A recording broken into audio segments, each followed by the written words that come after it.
RBI ने अभी हाल ही में एनआरआईज के लिए बड़े बदलाव किए हैं जो आपके इन्वेस्टमेंट, बिजनेस और रेमिटेंस करने के तरीके को पूरी तरह से बदल सकते हैं।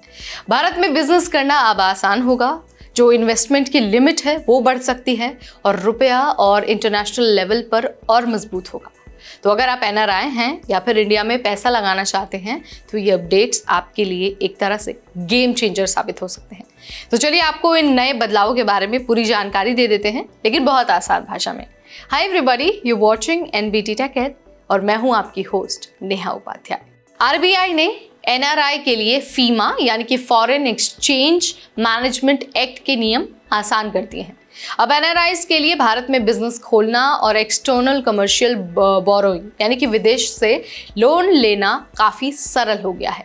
नए नियमों में eligible borrowers, recognised lenders, borrowing limit और रिपोर्टिंग रिक्वायरमेंट्स को रेशनलाइज किया गया है।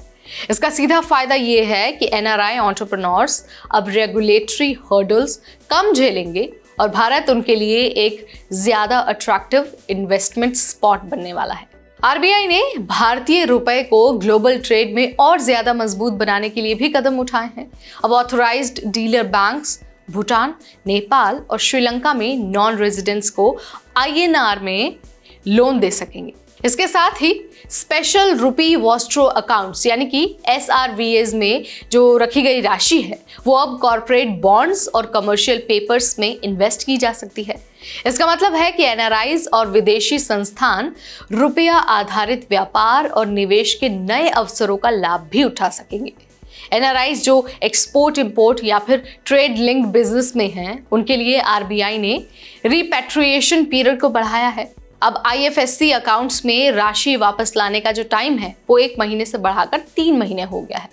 इसके अलावा मर्चेंटिंग ट्रेड ट्रांजैक्शंस के लिए फॉरेक्स आउटले पीरियड में भी उसको भी 4 महीने से बढ़ाकर 6 महीने कर दिया गया है। इसका मतलब है कि व्यापारियों को ट्रांजैक्शंस को मैनेज करने के लिए और कंप्लायंस के लिए अब पर्याप्त समय मिलने वाला है। इसके अलावा आरबीआई ने एनआरआईज के लिए शेयर मार्केट में इन्वेस्टमेंट की जो लिमिट है उसे बढ़ाने पर भी विचार किया है। इंडिविजुअल फॉरेन इन्वेस्टर्स का जो कैप है वो 5% से बढ़ाकर 10% किया जा सकता है। वहीं जो सारे के सारे ओवरसीज इंडिविजुअल्स हैं उनका कंबाइंड सेलिंग 10% से बढ़कर 24% हो सकता है। इसका सीधा असर ये होगा कि एनआरआईज भारतीय शेयर बाजार में बड़ा हिस्सा ले सकेंगे और कंपनियों में मजबूत निवेश कर पाएंगे। लिबरलाइज्ड रेमिटेंस स्कीम यानी कि LRS के तहत आउटवर्ड रेमिटेंसेस फाइनेंशियल ईयर 25 में $30 बिलियन तक पहुंच गई है।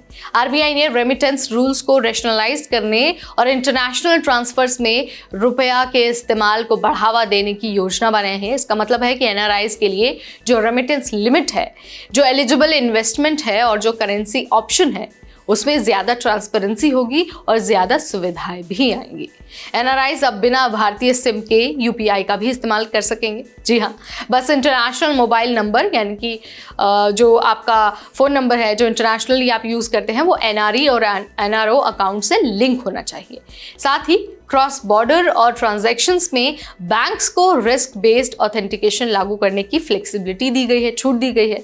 इससे क्या होगा, एनआरआईज के लिए डिजिटल जो लेन देन है वो आसान होगा, फास्ट होगा और सेफ भी होगा। तो अगर मैं समरी करके बताऊं तो आरबीआई के ये जो कदम है ना वो एनआरआईज को भारत के वित्तीय और व्यापारिक इकोसिस्टम से और करीब लाने के लिए है। बिजनेस और लोन के नियम है वो आसान हुए हैं, जो इन्वेस्टमेंट की लिमिट है वो बढ़ सकती है, रेमिटेंस के नियमों में और ज़्यादा क्लियरिटी आएगी और डिजिटल पेमेंट्स और भी ज़्यादा आसान हो गए हैं। इन बदलावों से एनआरआईज के लिए अवसर बढ़ेंगे और भारतीय रुपए की जो अंतर्राष्ट्रीय भूमिका है वो भी मजबूत होगी। तो भाई यहाँ पर मैंने आपको बता दिया है कि आरबीआई ने एनआरआईज के लिए कौन कौन सी जो पॉलिसी चेंजेस हैं वो किए हैं, उससे क्या असर होने वाला है और एज अ एनआरआई आपके लिए इन सारी चीज़ों का क्या मायने हैं, इन सारी चीज़ों से आपका क्या लेना देना है, सब कुछ मैंने आपको यहाँ पर बता दिया। बहुत आसान भाषा में बताया है। वीडियो अगर आपको इन्फॉर्मेटिव लगा है, अच्छा लगा है तो उसे लाइक और शेयर करना बिल्कुल ना भूलें। ऐसे अपडेट्स के लिए stay tune to NBT tech add.